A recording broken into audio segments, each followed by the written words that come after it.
everybody. Welcome to the Bertec Knowledge Series. Once again, if you've joined us before, or thanks for joining us for the first time. This is going to be an exciting presentation on how force plates can be used to improve power athlete performance with our very own power athlete on staff here at Bertec, Cameron Hobson. This particular presentation is a bit more academic than we usually skew, and that's just because we want to lay the groundwork for future presentations that lead us down a more clinical route. So we wanted to establish some of the groundwork for that, and so it'll be more academic than you might be used to.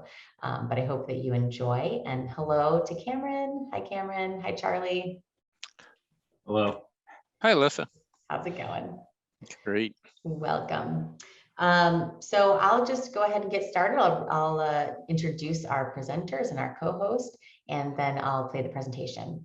So Cameron Hobson is a forced professional baseball player with a degree in mechanical engineering and 5 years of product development experience for Bertec. He has helped develop new analysis tools for sports performance, as well as products used in clinical rehab and performance enhancement. And then for those of you who have joined us before, we have Dr. Charlie Shearer back again as our co-host. So Dr. Shearer is a neuro-optometrist with his own practice in Indiana. He specializes in vision therapy, pediatric vision, visually related learning problems, and sports vision enhancement. And he's someone who's always had one foot in product development and the other in clinical practice. So he and Cameron have partnered closely on things like our VBT. He brings his vast clinical experience to the innovation of new and useful products for companies like Bertec and others. So we're excited to have you guys leading this conversation. And just a quick recap, if you haven't joined us before, I'll go ahead and play Cameron's presentation. And while it's playing, if you could add your questions right to the chat, and then Cameron can answer them in the chat throughout the presentation. It prolongs our Q&A time when we do it that way. So don't save your questions for the end. We will have some time at the end for a Q&A as well. And that is pretty much all I have to say. I believe I'm not forgetting anything. So I'm going to go ahead and share my screen, and we'll turn off our cameras and audio, and we'll get going. Hello, my name's Cameron Hobson. I'm an associate product manager at Bertec, and I'm coming here today to present to you on how using force plates can improve athlete power performance. And so let's get started. Okay, so how force plates can be used to improve power athlete performance. All right, so some learning objectives, what we want to try to learn for today. One, understand how simple physics can be used to improve performance. We'll learn how force plates measure energy during a movement. We'll identify what an energy impulse is on the force time chart. And we'll describe the role of the center of mass in generating power. Okay, my story, just to kind of kick us off here. I'm a former minor league baseball player. I played with the Mariners organization for 5 years. Then I went back after playing and got my engineering degree as a mechanical engineer with a focus on biomechanics. And since then, I've been in a role at Bertec for 5 years. In that time, I've developed the Kinetic core, which is an assessment algorithms for baseball, golf, jump, balance, and some general athletic analysis. So that's one of the main projects that we've been working on. And then also a host of auxiliary projects as well, anything from force plates, treadmill, instrumented treadmills, to our balance devices. So let's start it off with just kind of the general, what are force plates? You know, a lot of people, they really don't quite understand that. They have an idea, it's kind of like a scale, but they really don't know what it does and how it works. So basically what a force plate is, it's, you can imagine an old analog scale where you stand on it and the needle kind of moves as you go up and down. And I can remember as a kid, I was growing up, I'd jump up and down on the scale and I could see the thing moving, right? And you would do all sorts of different things to try to, you know, increase your weight, right? I'd be 100 pounds and I could jump up and down and it would measure that I weighed 200 pounds. And that's basically what a force plate's doing, except we're recording that position of the needle that says how much you weigh 1,000 times per second. And what that does is it allows us to see how force moves over time, how it transfers through the ground, and how that affects movement. And that information can be used to optimize our interaction with the ground and increase power, if you know what you're looking for. So here is a simple force time chart just to show you the basics of what it is, right? So imagine me stepping onto the scale, and that would start down here at time equals 0, right? There's no weight on the scale, there's no force, and time is 0. So as I start loading that force plate, the force is going to increase, all right? So you can see here it increases, and then as I step back off, the force decreases. And this is the most basic way to look at the information from a force plate. And we're just plotting that force in relation to time and looking at how force is put into the plate over time.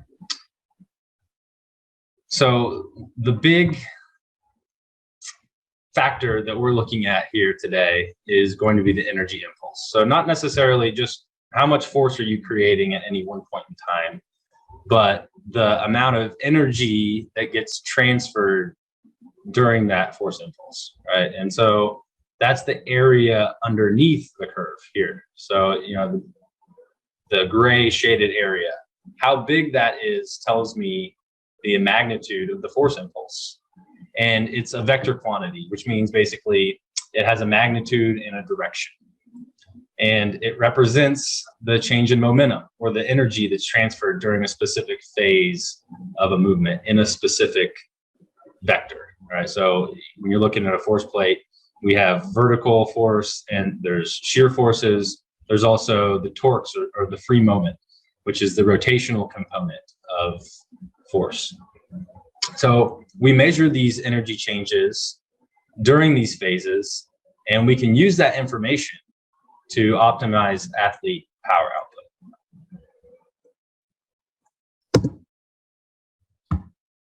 So from a biomechanics general standpoint, there's 3 planes of motion. There's the sagittal plane, which if you look at someone doing like a squat or a deadlift or a bench press, all of those traditional weightlifting movements are generally done in the sagittal plane. Okay, so if you took a cross section of the body from front to back and you looked at the movement there, then we're talking about sagittal plane movement there.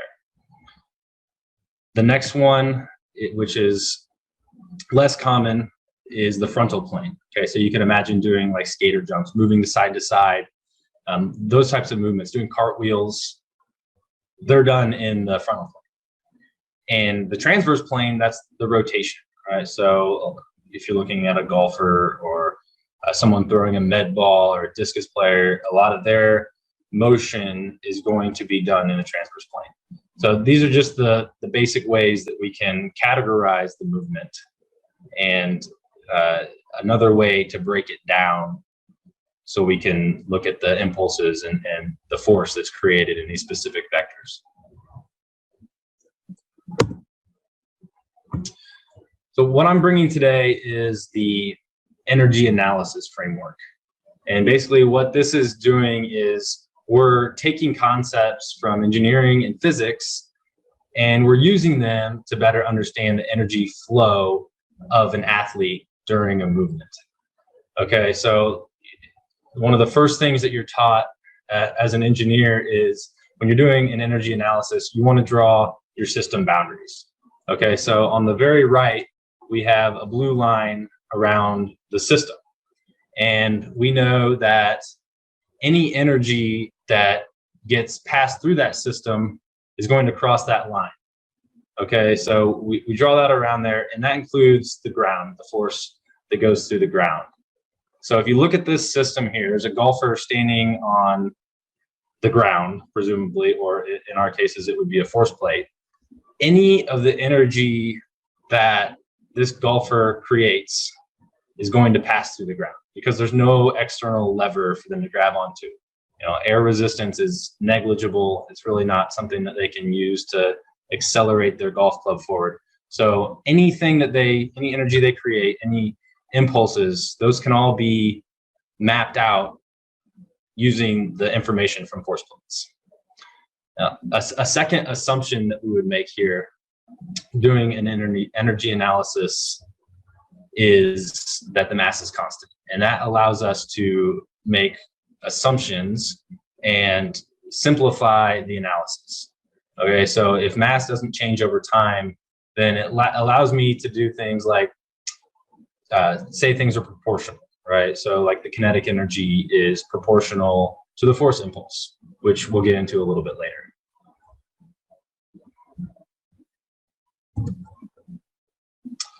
So what types of movements does this analysis lend itself to? Well, those would be basically any power sport where you start motionless. And that's a big factor when you're looking at this, because when we're assuming that you're starting without motion, then that helps us simplify the beginning of those equations. And if you look at something like a jump, which we'll get into, there's a good reason why it's important to start motionless, but that's one of the big things that we want to look at. Another one is obviously what we talked about was mass is constant. The mass doesn't change throughout the movement. And the goal of these types of movements is to transfer kinetic energy into an object. All right, so if you're looking at like a baseball pitcher, they're trying to transfer all of the kinetic energy that they create from their body into the baseball. A weightlifter, they're going to try to transfer that energy into the bar. A golfer or a baseball hitter, they're going to transfer that energy into the bat and subsequently to the ball. So what we're looking at here is we're trying to use our bodies as efficiently as possible to transfer the energy from ourselves into some external object. And that is the general framework that we would want to use to analyze whatever type of movement we are looking at. Okay, so we're going to get a little bit into the math here. Try to keep it high level, and please, this is not a rigorous proof. So if we want to get into more detail, we can certainly do that in another webinar. But just from a very high level, there's three important formulas that you want to look at. The first one is Newton's law, and that says that force is equal to mass times acceleration. And what makes that interesting to us is that, well, mass is constant. And so essentially what we're saying is if mass is constant, that's not changing, then the force is essentially proportional to the acceleration. So when you're looking at a force time curve, you're basically looking at the acceleration of the body over time. The next equation that we want to look at is kinetic energy. And the formula for this, the simplified version, is kinetic energy is equal to 1/2 mass times the velocity squared. And in our context, we're looking at changes in velocity. So changes in kinetic energy and changes in velocity. The third equation that is important to know is force impulse. And that just says, essentially, the impulse is the integral of the force. And for those of you who haven't had calculus yet, that's just saying it's the area under the curve, right? So if you look at a force signal that was a square, well, then it would just be the height times the width. Now, in force time curves, it's much more complicated than that. So we apply algorithms, and traditionally this has been done in MATLAB or LabVIEW or other softwares. But integrating on that force time curve allows us to calculate the force impulse. Okay, so I promise this is the last heavy math slide of the day. But this is important for us to understand how we can assume that the impulse is actually telling us the energy transfer or the kinetic energy during a certain phase of a movement.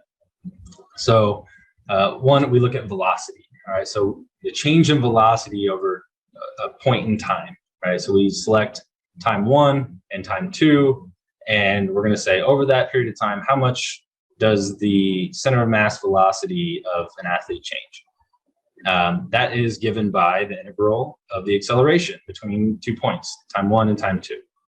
Okay, but mass is constant, and acceleration is equal to force divided by mass, based on the Newton's law from the previous slide.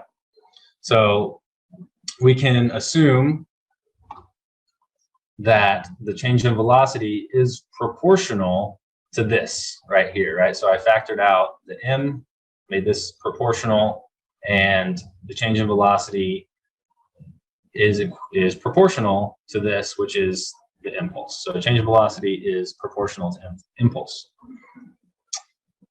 Next, we look at kinetic energy. So starting with that kinetic energy equation that we started with on the previous slide, change in kinetic energy is equal to 1/2 the mass times the change in velocity squared. But again, mass is constant.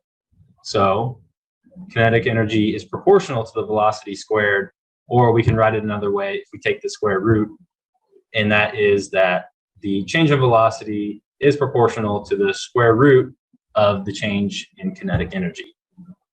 So we plug these together, right? So we have change in velocity here, we have change in velocity here. That gives us this.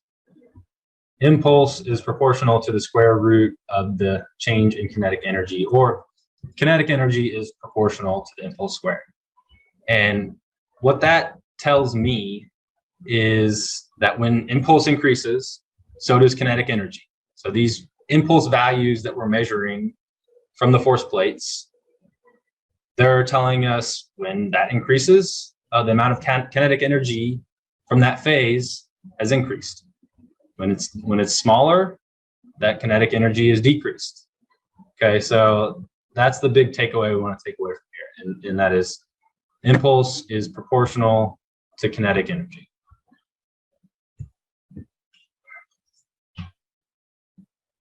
So let's look at this in the context of a counter movement jump. And basically what that is an athlete's going to stand on the force plates. They're going to jump almost as they would naturally, right? They're going to bend down and then they're going to jump up. Now there's different types of jump movements that you can look at on force plates, but this is one of the most common. And there's multiple ways for us to calculate the jump height.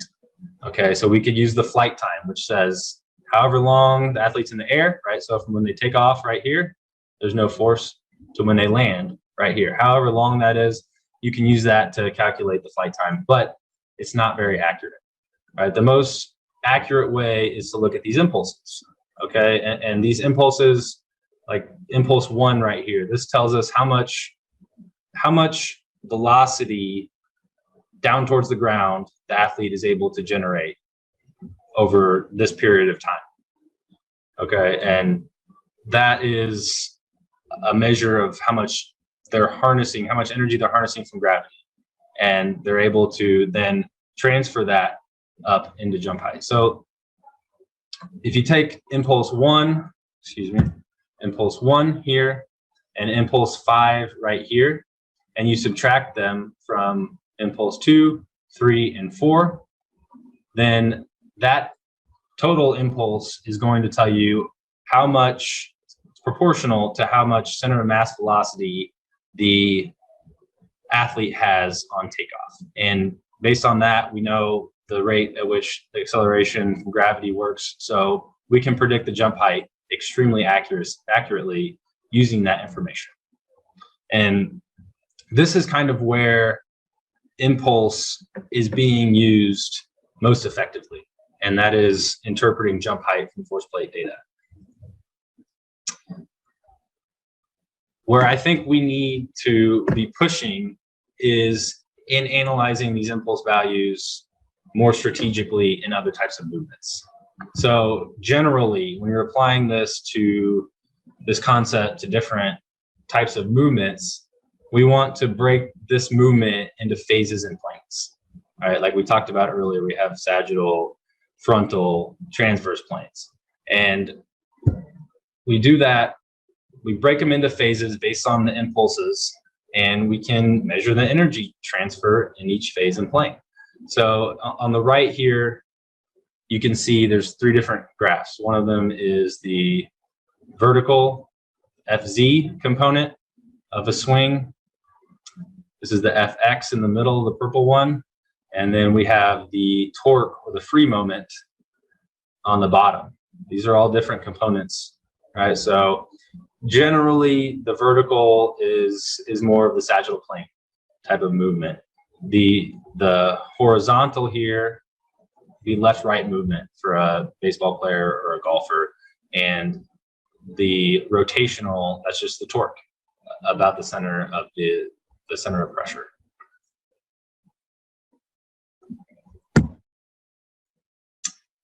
So when we apply this energy impulse, it requires a different perspective. If you look at a lot of the research publications over the last 10 years, most of them are looking at peak forces. So they're going to say a group of college athletes are on a mound, and this is their velocity, and this is how the peak force on the stride leg correlates to that velocity. There's 100 of those types of research publications. But from this perspective, we're looking at movements over time. And when you're looking at power sports, the movements over time are the way that the athlete is able to transfer energy into a ball or whatever that object is. So, the fact that movements happen over time tell us that force and time are important. And the force impulse essentially just quantifies that energy flow during the movement. And the other thing we want to keep in mind here is that these impulses are acting on a center of mass. Okay, so if you take your whole body and you distill it down into one point, then we track that as it moves. Okay, so the kinetic energy is directly proportional to the center of mass velocity. So how fast my body is moving in any specific direction. And that kinetic energy created from the center of mass velocity is what's available to transfer through the kinetic chain to external objects, right? Like we talked about earlier, anything where you're throwing, hitting, kicking, lifting bars off the ground in weightlifting. This is the center of mass velocity is going to tell you how much energy there is in the system.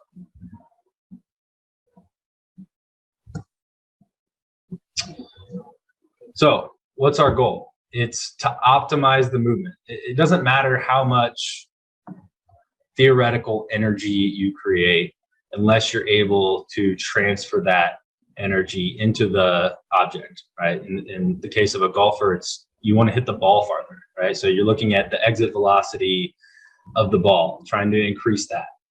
And the kinematic movements, right? So we're measuring the impulses. You might be able to create 10% more energy, but kinematically, you're not able to have the timing, the sequencing to effectively transfer that energy up the kinetic chain and into the object. So that's the other aspect of this, and we're not covering that in this webinar. Okay, so we're just looking at how do we create more energy, that energy potential, and then another area of expertise would be how do you translate that into the ball.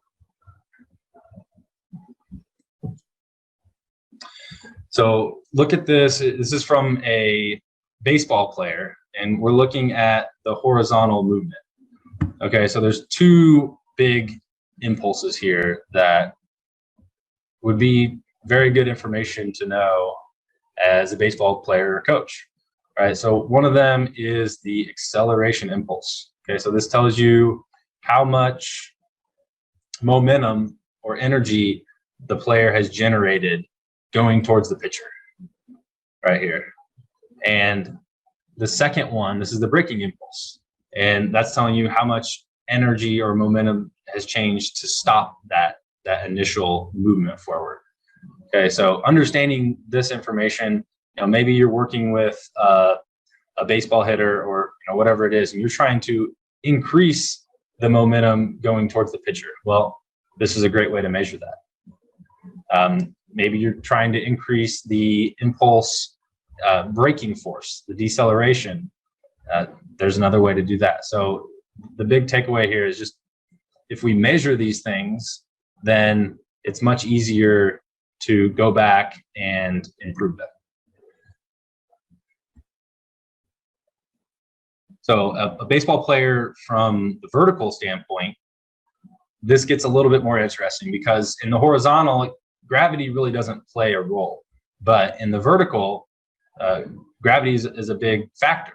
Okay, so when we plot the FZ channel from the force play, this is the vertical force, you're going to see the body weight line, and that's how we calculate the impulses.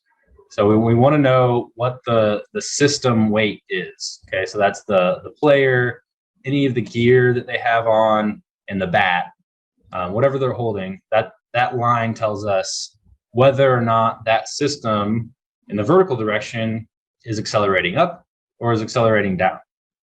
So the first movement you're going to see is the athlete is going to move down, right? So the force goes less than body weight.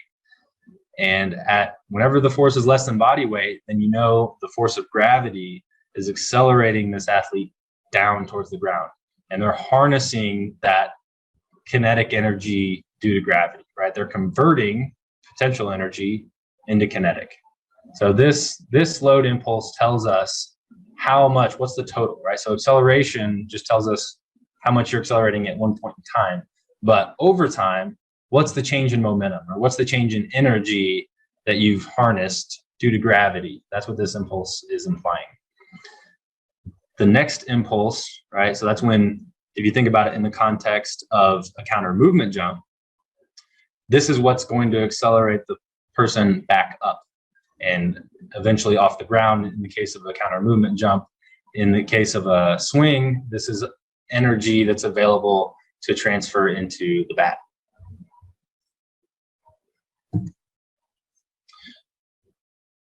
So the last vector we're going to look at is rotational.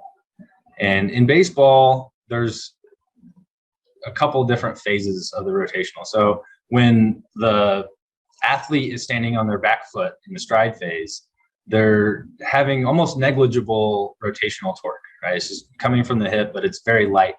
Once they put their front foot on the ground, what that does is creates a force couple. And so their front foot is pushing forward, the back foot is pulling back, and that creates a larger rotational moment. Okay, so we plot that over time. Now, this is ideal. This chart we have here is from a golf swing, actually, but it kind of tells you the same ideas. And so you have an acceleration impulse and you have a deceleration impulse, and we can measure those, right? So that's going to tell you the angular momentum that's created over these time points.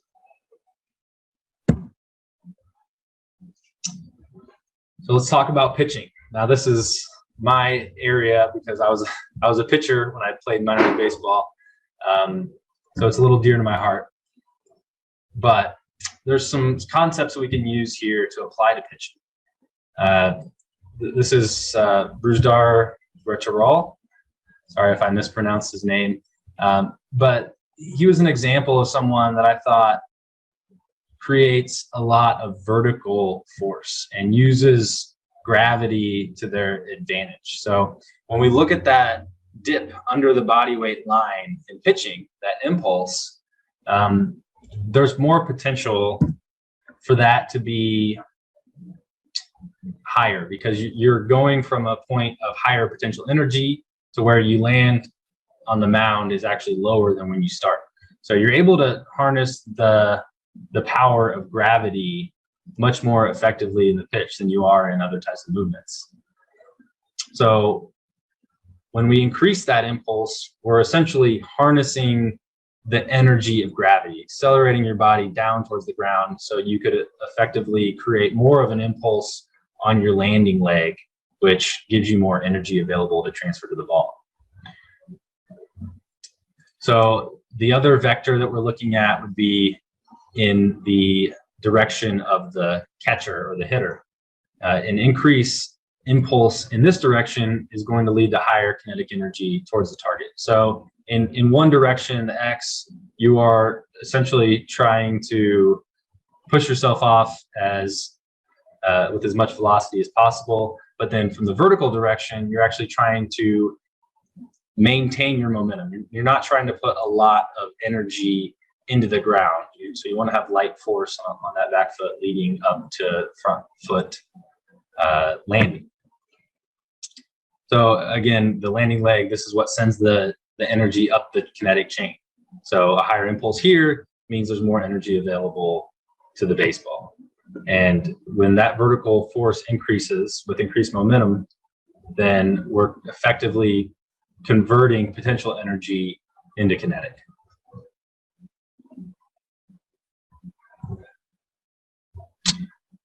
Okay, so from a golf standpoint, the typical way to break these movements down is stance, takeaway, downswing, and then follow through. One point that I find interesting is at the top of the backswing. That is the point in the vertical direction where there's the highest potential energy. Some of me not being a golf coach by any means, but some of the things that are out there right now talk about being tall and high hands in this part of the backswing.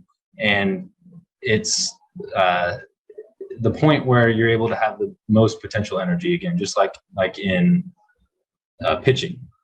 So a higher potential energy here and a better load impulse means that you're accelerating your body down towards the ground with a high amount of velocity. And that is going to allow you to create a larger drive impulse and more force that can be transferred into the club. So one interesting measurement here that I think applies to this energy analysis framework is the center of mass moment.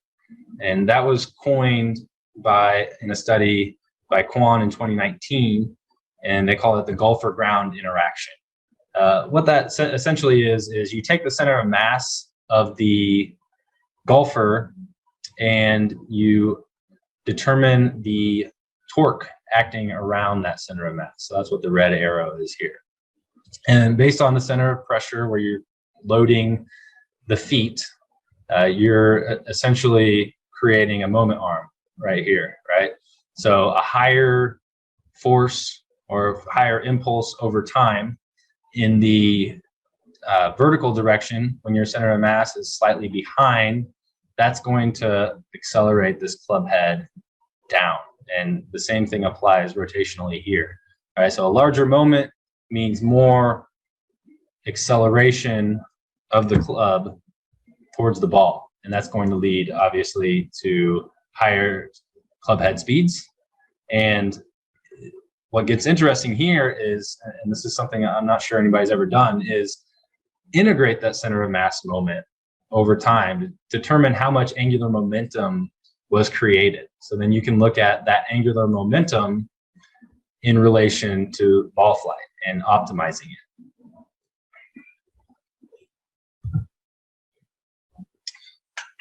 Okay, so what does this all mean? Right? I think when you're applying this to your sport, the concepts help you look at the force data in a different way. So I would say, just like we have here on the right, we have this chart. This is one swing, and we have all of these measurements on the right. And those are just more rich information rather than just looking at the peak force, for example. So what I would say is figure out how you can measure the impulses during your specific sport movements and see how that affects outcome measures such as ball velocity. There might be ways for you to optimize using gravity to your advantage. Increasing that vertical load impulse could increase your ball exit velocity if you're able to transfer it properly. So, apply these physics concepts to your own sports, use them in real time, get that instant feedback, and try to improve.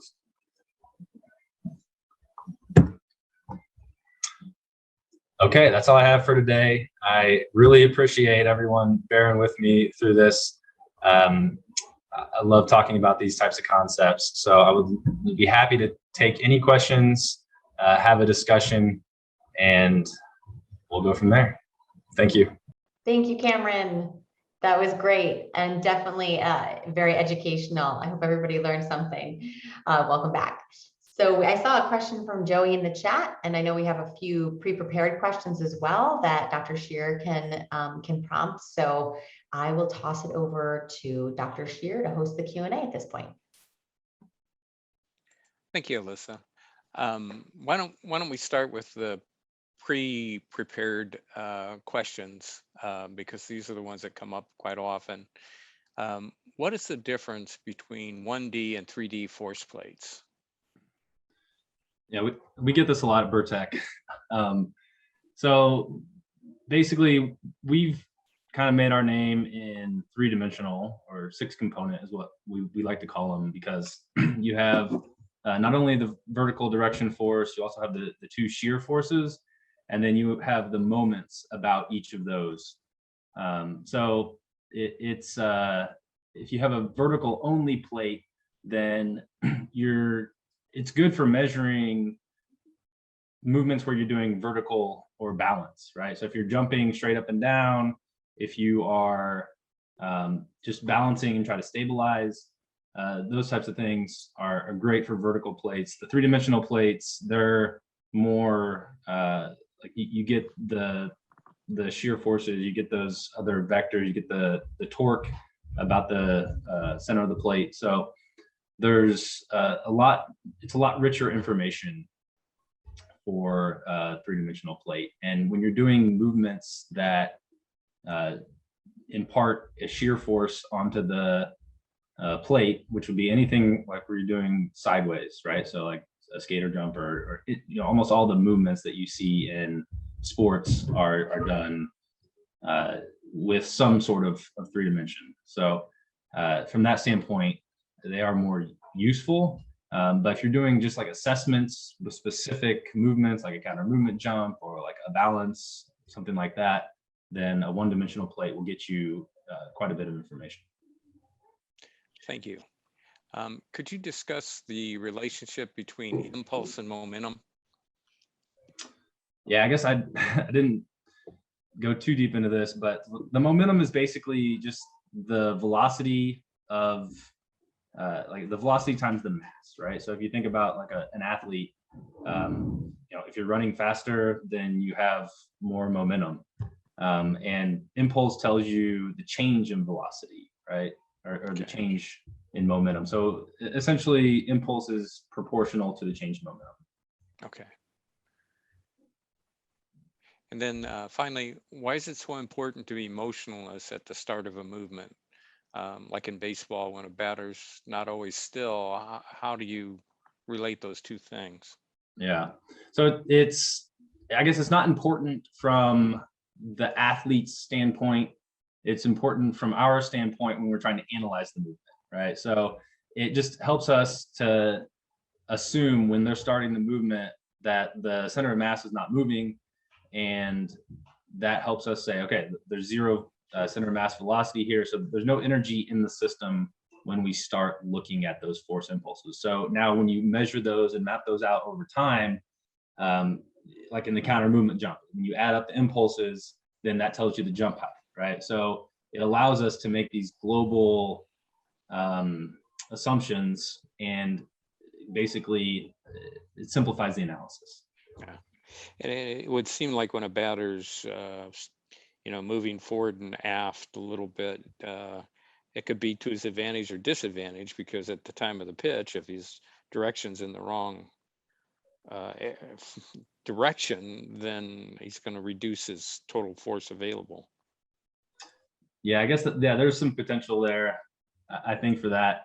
I think like the main thing from an analysis standpoint is just that it's easier when they're starting Yeah. motionless. So in baseball, like baseball hitting, hitters are typically moving a little bit, right? So you can either measure those impulses from when they start moving, or if you have 3D motion capture, then that makes things easier because then you can estimate an initial center of mass velocity. So there's some different ways to do it. And I always learn things from these presentations too. And the question I typed in as we were going along is, when we're relating this to golf, basically, it would seem like taller golfers or golfers with high hands would sort of have an advantage, and because they're creating more potential force. Is that true? Sorry, can you repeat that? If they're taller? Yeah. So when you talk about the potential for greater force, you mentioned high hands for a golfer. So the higher the club, in a sense, the taller the golfer and the higher he holds his hands, the more potential force there is for transferring it to the ball. Yeah, I guess there's more potential energy there, right? The higher they are, the taller, that increases the center of mass, right? So the center of mass starts up higher as my center of mass as I take my hands from here to here is going to increase. So it might be a negligible amount, right? You'd have to look into that. But yeah, from a theoretical standpoint, yes, a taller golfer would have more potential energy. Now, can they convert that into kinetic energy? That depends on a lot of other factors. Well, that's the neat thing about these plates, isn't it? Is that you can try different hand positions and actually measure the outcome. I mean, that's what these guys exactly. are doing. So I think that's kind of the main takeaway from the way I look at things, is that if we just measure it and you look at the exit velocity or the distance they drove the ball, right, then you can try different things. You can measure the impulses and see how raising your hands higher, how does that affect the outcome? Yeah. Question from Joey. What types of applications exist for COM angular momentum? Yeah, so that was the last slide that I threw in there, and it really was a concept that emerged in golf a couple of years ago. There's a nice paper on it. I'm sure we can link that, but I would assume that it would apply to baseball hitting as well. Now, it's a lot easier in golf because, again, you're starting from zero velocity, but yeah, the same concept would apply, right? You're trying to create torque around the center of mass in order to accelerate a bat or a club as fast as possible. So measuring that I think it would apply to baseball and into golf, probably other rotational type movements as well.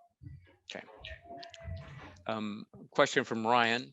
How can we make GRF more realistic for pitchers and hitters as they interact with ground using cleats? And what are the pitfalls of overlaying the force plate with turf and clay? I know the answer to one of those already, so go ahead. Yeah, that's complicated. So if you put like a turf on top of the force plates, it really depends on the characteristics of that material, right? So if like it was really thick rubber, then you would see a large damping force, and so that would kind of spread that peak force out over time, so you wouldn't quite see the same peak forces. If you're a hitter or a pitcher using cleats, there's been researchers who have actually put trays on top of force plates and filled them with dirt or clay, right, and then made an actual pitching mound So I believe that is probably more realistic way to look at the way that a pitcher uses force, because if you're throwing in turf shoes and you're throwing on this very rigid surface, you're not having that same amount of damping that you would have in an actual game. And so I think you're going to see a little bit higher peak forces in a lab setting on turf, or in turf shoes, than you would in an actual game. Yeah, and I'm sure the part of the problem is just standardizing the turf and the clay and the thickness of the clay so that one group can compare the results to the others and that type of Yeah. thing. Yeah. Well, in like on a baseball field, if you go from one field to the other, maybe not in the major leagues, but in college, for example, you'll have different mixtures of clay and sand and soil. So each of those types of mixtures would react a little bit differently. So if you're, it depends on how you're looking at this. If you're looking at, how can my pitcher be adaptable to all these different scenarios, then that's one thing. But if you're trying to just analyze, all right, at the beginning of the season, how is my pitcher performing and what are the things that we want to work on, and then doing another test later on to see how those things have improved, then I think that's another scenario. Well, it could be even potentially help you with the shoe design or cleat design, as to, hey, if I change to these cleats on this surface, do I get an improvement? So. Right. Yeah. So yeah, there's tons of areas, and this is all kind of nuance. It's not, there's no black and white answers here. There's a lot of gray areas. Yeah, well, we love that stuff. That's what makes it fun. Yeah. A question from Evan. What is the difficulty in using force impulse when you aren't starting from a stationary stance? And I think we kind of answered that a little earlier, but basically, i.e. running, Yeah. Yeah. So in that situation, let's say you're looking at a runner and they're going to hit a force plate from the vertical direction. You can probably make the assumption that the velocity is zero, but I don't really know. I think it's a little bit different of a analysis when they're doing it like that. The thing that I would suggest is, if you have motion capture, then that software can give you the initial center of mass velocity, and so that allows you to kind of plug that into the beginning of the equation, and then you can kind of go from there. Yeah, you'd almost have to have multiple force plates. From Phil, you referred to incorporating the preparatory phase impulse of jumping and subtracting it from the acceleratory. A lot of people analyze acceleratory from the COM was at zero velocity. What's the problem with that? And I'll let you reread that to yourself there, because I messed that up big time. I think that makes sense. So I think what he's saying is people analyze it from when they're at the bottom of the jump. So like if you're doing a counter movement jump, there's different types, right? So there's counter movement jump and there's squat jump. And a squat jump, you'd squat down and start, like he's saying, at center of mass velocity 0, and then just jump straight up. And that's probably the easiest way to do that. And that would get rid of that little dip impulse down, like what I call the loading impulse. It gets rid of that, and then you don't have to subtract that second impulse when the body weight is above, or when the force is above body weight. In a counter movement jump, it would still work, because at COM is 0, then you could just take all the impulses that are after that. So, the 5 impulses that I showed there, basically like impulse 1 and impulse 2 is equal to each other, right? So impulse 2 cancels out impulse 1. So you can start your analysis at impulse 3, and that would give you the same jump height. So I think if you're just looking at jump height and trying to get an accurate jump height, that would be that's an okay way to do it. Now, if you're looking at the things that lead into that center of mass velocity reaching 0, then that's when the other things come into play. Thank you. A question from Mohammed. How does a player's weight or physique, meaning tall or short, affect the rotational torque generation and angular momentum? So the weight, all right, so we got weight and height. There's two different things here. So let's start with weight. And how does that affect the rotational torque generation? I guess it wouldn't really affect the torque generation, but it would affect the angular momentum at the end, because a higher mass is going to create more momentum than a lower mass. So I don't really think it plays a huge difference. I think you'd want to look at that experimentally, though. As far as height, again, I think these things are hard. It's hard to say. I don't want to make a blanket statement that that is wrong, but I would think that if you are taller, you're probably, or if you're taller and you weigh more, you probably are able to create, or you would need to create more force and rotational torque in order to accelerate yourself at the same speed as somebody who's smaller and lighter. Okay. From Charles, how much will different surfaces under the force plate affect the readings? Again, we kind of answered that, but he mentions wood floor with thin rubber and those kinds of things. And again, well, I think we kind of covered that one. We did. I think this is slightly different though, because the other one was talking about turf on top of the force plates, or clay or whatever on top of the force plates. This one's talking about underneath the force plate. Okay, yeah, gotcha. And it depends on the force plate. Okay, so with our portable plates, you want to have as rigid of the surface as possible, right? So if I'm on wood and that wood is moving while I'm loading the plate, right, then that's going to dampen the forces, like we talked about earlier. And so it's gonna, like, your peak force is not gonna quite read as high as it would have. It's gonna take that, like an impulse that would be almost straight up and down. It's gonna take it and make it more, like, it's gonna elongate it a little bit. So it changes things. The general advice we give is just, we want to make it as rigid as possible, the structure underneath. So a lot of the times, if it's in a lab scenario, we recommend concrete and fix the force plates to concrete, and then you're going to get the most accurate force readings as possible. Now, in the portable plate scenario, where if you have something where you're just using it from time to time and bringing it out, that's when this stuff gets more interesting. And it depends on the type of feet that you have on the force plate. So if you have like a larger diameter foot, then it's able to spread that force out over a larger area and probably won't dampen as much. Yeah, good point, because a lot of times they're out there doing screenings and things.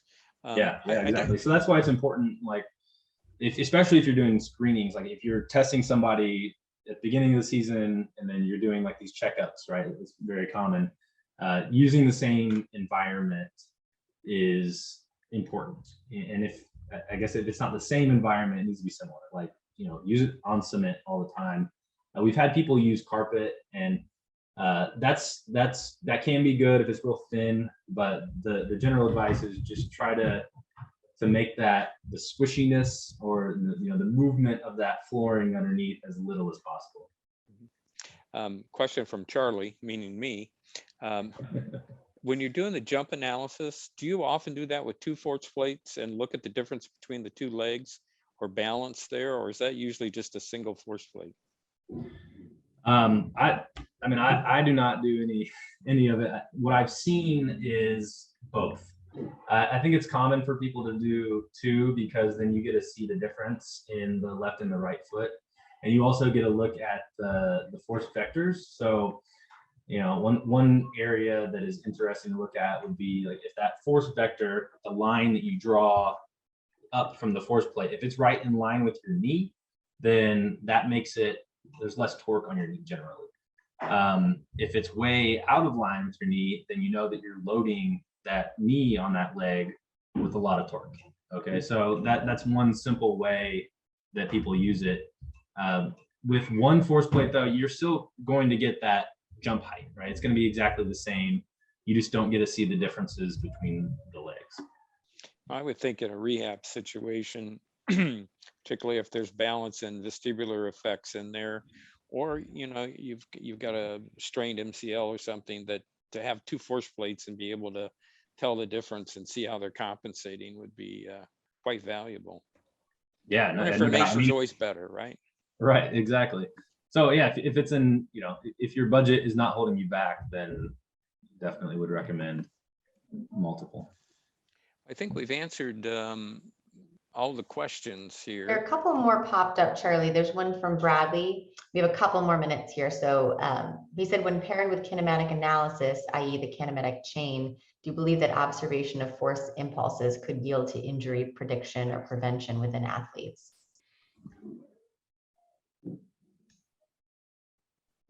Cameron, you got that one? Yeah. Yeah, I mean, it could. I think this is one of those situations where, I think we need to look at the research and see what's out there. I don't think anybody can say unequivocally yes. I think it's very promising that would, with the advent of machine learning and these large data sets, if you're able to analyze those and look at players who have done the same screenings and then gone out and performed over the course of time, then yes, it's probably predictive of that. Now, if you bought force plates and you started analyzing this stuff, are you going to decrease injury in your athletes?